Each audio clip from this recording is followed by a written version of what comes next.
Yes, the whole Jack the Ripper DNA story has risen again from the ashes. Now it's claimed that an inquest should be reconvened to establish the identity of Jack the Ripper, and the press and TV news have been full of it. I'm back in Mitre Square, the crime scene where Catherine Eddowes was brutally murdered at about 1:45 in the morning of Sunday the 30th September 1888. What brings me here? Well, this is where a so-called shawl was supposedly found that supposedly has the DNA of Catherine Eddowes and a famous Jack the Ripper suspect called Aaron Kosminski on it. There are a lot of supposedlys involved in this. I produced a film going into the shawl nonsense in great detail a few months ago, and I'll provide a link to that film below in the description. I'll avoid too much repetition, but will stick to the new claims that have come out just recently. The claims are made by Russell Edwards in his book Naming Jack the Ripper, published back in 2014 by Sedgwick and Jackson, a wing of Macmillan. A new edition has come out, hence the need for Russell Edwards to generate a new round of publicity. Originally, the new edition was due to be published in mid-December last year, and it was listed on Amazon, which led to a wave of publicity in late November last year. Now, strangely, it's listed as having been published last October. And yes, there was another wave of publicity last October to coincide with Halloween and to help Russell Edwards' Halloween Jack the Ripper tours. But the new edition, now listed on Amazon as having been published in last October, was in the hands of Globe Pico Press, who I confess I hadn't previously heard of, and it's not available in the UK. There must be a strange backstory there. Anyway, to recap briefly, Russell Edwards claims that Metropolitan Policeman Acting Sergeant Amos Simpson was here in Mitre Square and was given a shawl that was found at the crime scene. A city policeman had given it to him and allowed him to take it home. Mitre Square, by the way, is in the City of London, which has its own police force, the City of London Police, which was quite separate from the Metropolitan Police. But Russell Edwards claims that Amos Simpson was on special duties, seconded from his own patch in the Metropolitan Police to be working here on some undercover mission of some description.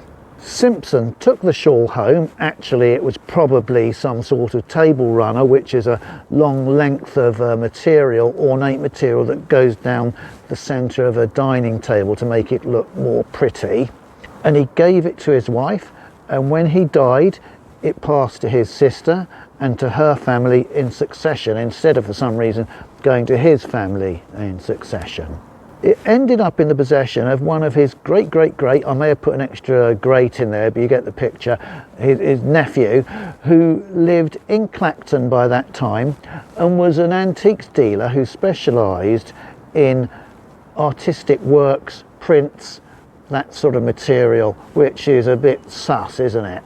He revealed his possession of this to the public in 1988, the 100th anniversary of the Jack the Ripper murders, another slightly suspicious circumstance. Russell Edwards eventually bought it and theorised that the shawl had actually belonged to Aaron Kosminski and that he brought it to the crime scene and left it there himself. And when he left it at the crime scene, not only did it get the blood of Catherine Eddowes, he also left some of his own semen on it, supposedly. Before we go any further, Amos Simpson was a rural policeman working in Cheshunt in Hertfordshire, way to the north of London in the countryside at that time. He had nothing to do with this area.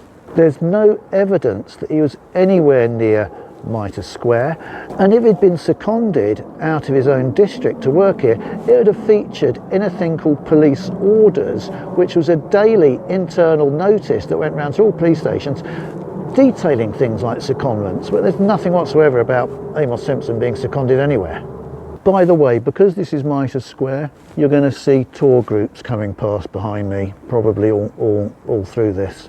The policemen who were at the crime scene were all mentioned in internal City of London police reports about this particular murder, and no mysterious Metropolitan policeman is ever mentioned.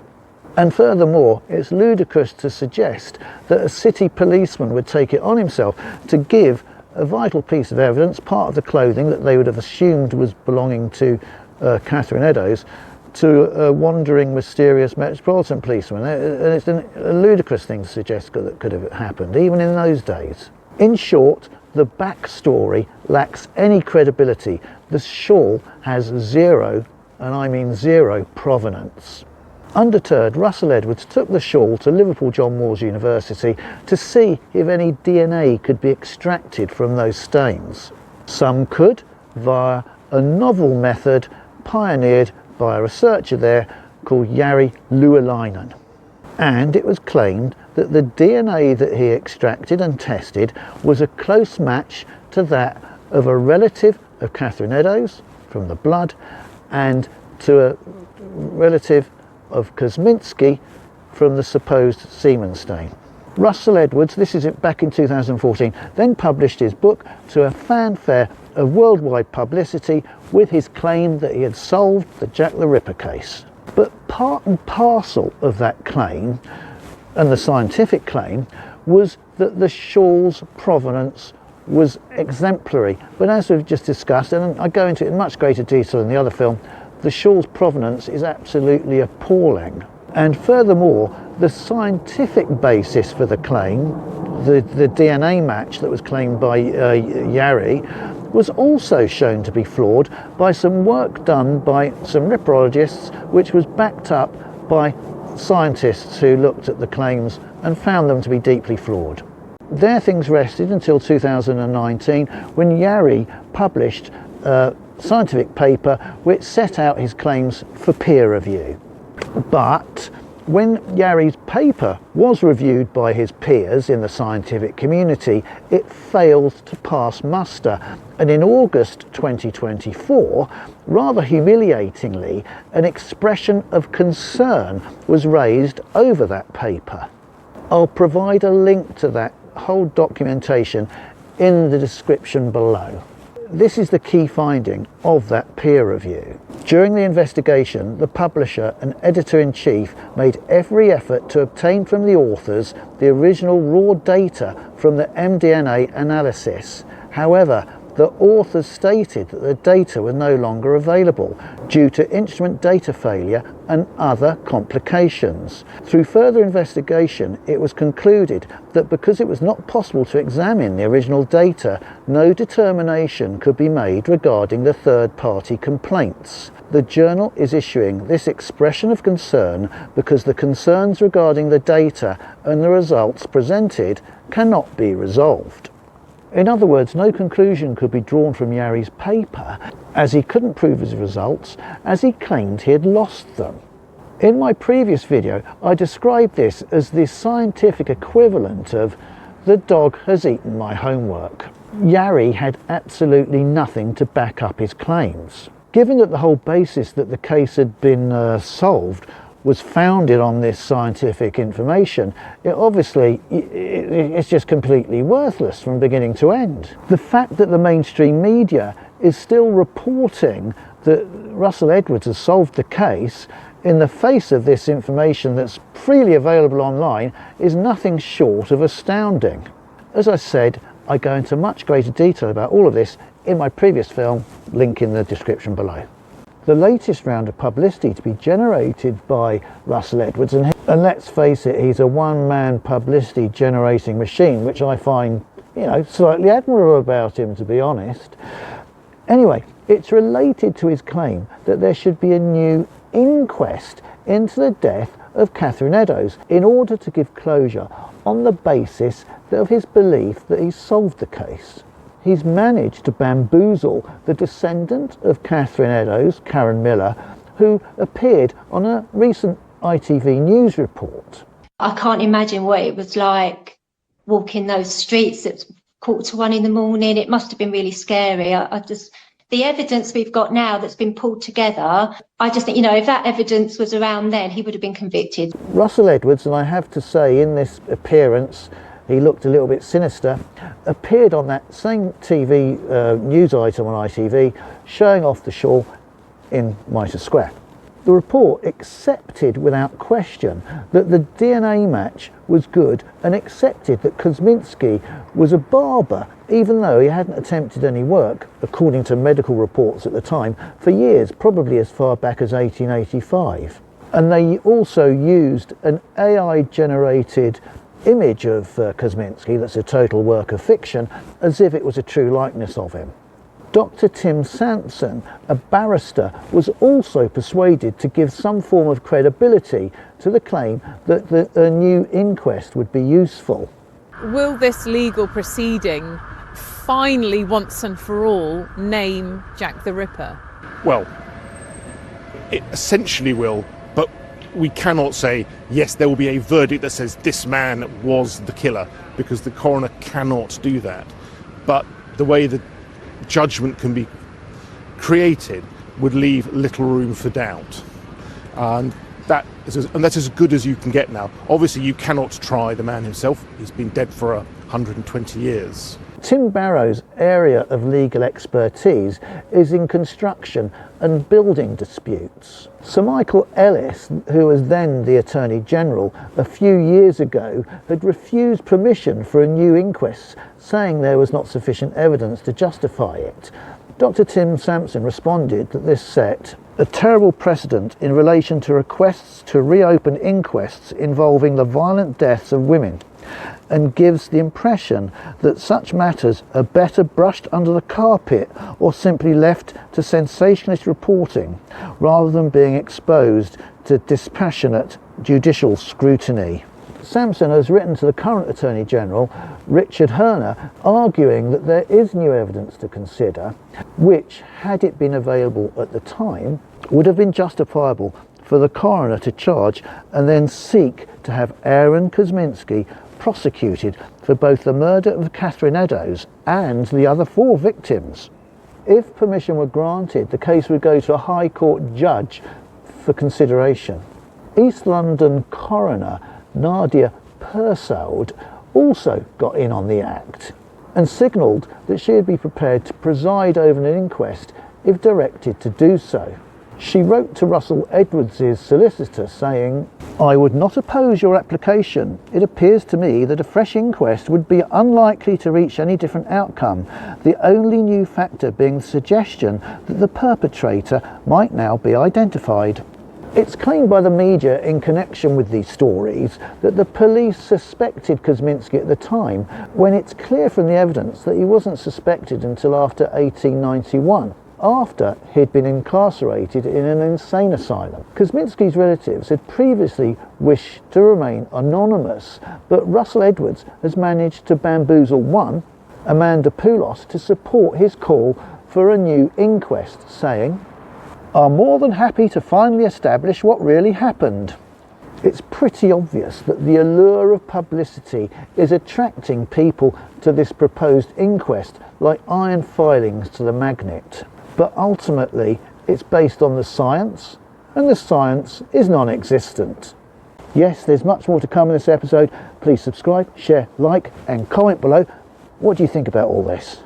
As a heads up, there's another supposed artefact relating to Aaron Kosminski that Russell Edwards has his fingerprints all over, the so-called Tilly letter. In 2019, a letter turned up on eBay and was bought by a man called Tim Atkinson from Yorkshire for the princely sum of £242. Initially, as part of the description on eBay, it was claimed that the letter was found in the pages of a religious book printed in 1890 by William Booth, Salvation Army founder. It was part of a deceased estate. After the sale, the seller changed the backstory to, when studying at the Melbourne University in theology, he and others were tasked with the clearance of, if you like, old stock. The letter was found in the book 10 years ago whilst he was studying there. It has since languished in a storage container along with other items he has. Which of these stories is true? It was sold by Roy Malloy, an Australian crime writer, and appeared on the market in the midst of the publicity surrounding the initial publication of Jari Louhelainen's peer review paper in 2019. It was supposedly written in July 1889 by the Reverend William Patrick Dott to one of his sisters. The book the letter was supposedly found in, Darkest England by William Booth, the founder of the Salvation Army, was published in 1890.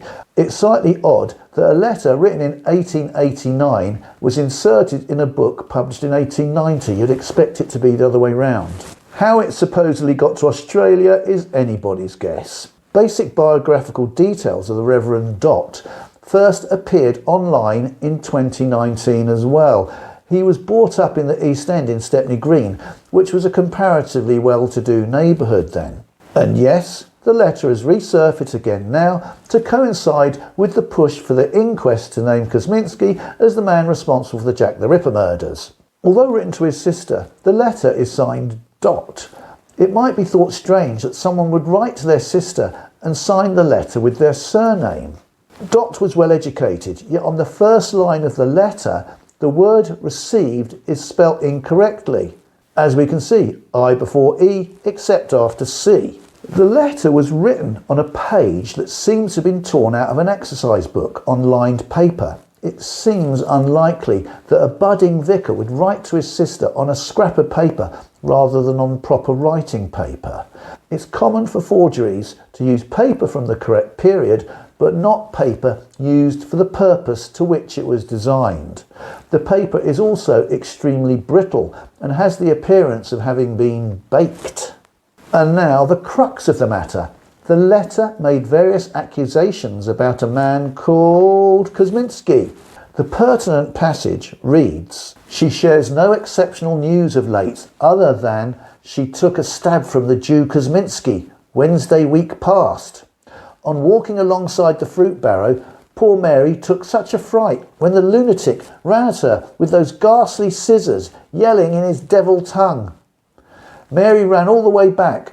It's a wonder he hasn't hung for what he did to those poor girls and the terror he has delivered to poor Tilly." Tilly is supposedly a reference to Aaron Kosminski's sister, Matilda.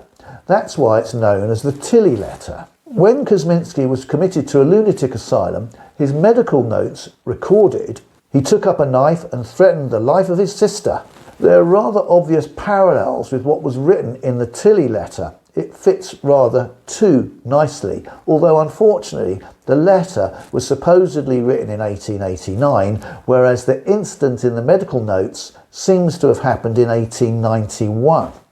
The letter has supposedly been tested by Dr. Suzanne McColl at Liverpool John Moores University. She's a close colleague of Dr. Jari Louhelainen. Russell Edwards was involved in this. She supposedly found that the paper and ink were from the right period, but Victorian paper and ink are not difficult to get hold of. However, none of these tests and what the results were has ever been properly confirmed.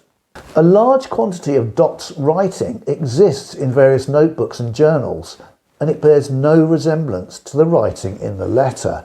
Instead of checking against this material, Tim Atkinson just compared the writing to one of Dot's signatures from the parish registers, which he compiled in the course of his duties as the vicar, which he claims matches the writing in the letter. However, when you look at the signatures from the parish registers, they very obviously are no match whatsoever for his signature on the letter. When objects keep appearing out of the blue in cases such as this, the sensible observer adopts an air of scepticism. The Tilly letter is almost certainly a blatant forgery. The writing doesn't match, it's on inappropriate paper, there are textual inconsistencies, an obvious spelling mistake and the use of the surname Dot to his own sister.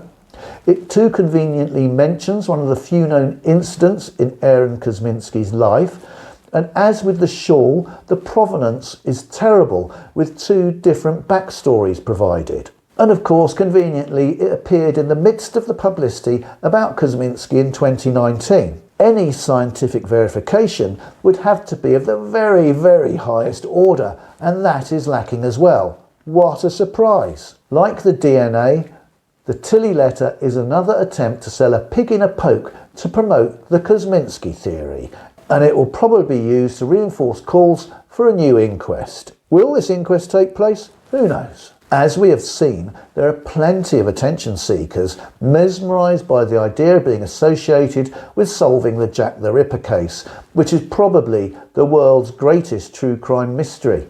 Russell Edwards has always proved reluctant to face critical questioning on his DNA claims. However, anyone who believes they have evidence which is pertinent to an inquest has a common law duty to present themselves to the coroner for him or her to evaluate their evidence, irrespective of whether they've been summoned to attend. If an inquest is reconvened, the claims Russell Edwards makes to credulous reporters will be exposed to public scrutiny. The shawl's provenance will be challenged, and it will become obvious that the DNA evidence did not pass peer review and so is inadmissible.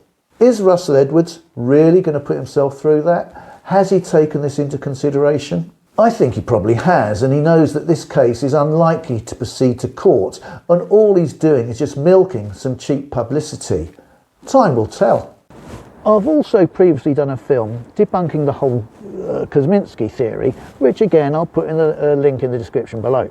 But to be fair, virtually every Kosminski theorist in the whole field of ripperology totally debunks and denies the validity of the shawl and the Tilly letter for that matter, and are totally embarrassed by both. So why, you might ask, why is the mainstream media so obsessed with this fake DNA story?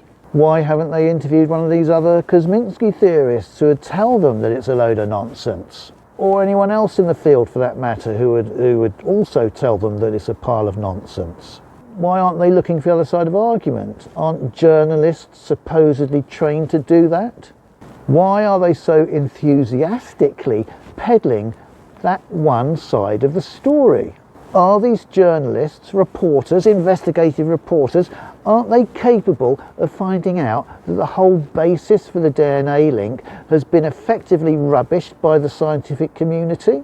Are they also unaware that Russell Edwards was also the man behind that embarrassing and distasteful fiasco when he claimed to have found the body of the missing Moors murders victim, Keith Bennett, a few years ago? The original 1888 Jack the Ripper scare, with its sensational headlines and the gory, gruesome details relayed in print, was good for the circulation back then. It helped to build a mass circulation readership. The truth be damned, the truth often came a very poor second. I'm pretty sure that's what's happening now, with a proliferation, roughly on a monthly basis, of these ludicrous DNA stories. Jack the Ripper still sells. The legacy media is under tremendous pressure with falling circulations and distrust with their messaging. In this instance, they're not helping themselves with the distrust angle, because it's all going to blow up in their faces. They aren't doing themselves any favours in putting their trust in what Russell Edwards is telling them. But as I said, give him his due, Russell Edwards is very good at generating publicity. In the short term, they're getting views with this sort of clickbait. As in 1888, Jack the Ripper sells newsprint, or in this day and age, views on their TV news reports or their online platforms. A lie gets halfway around the world before the truth even gets its britches on. And with that bombshell, thank you for watching. Check out my large stock of back issue films. There's loads of great information in there. Please share, like and comment below. See you next time.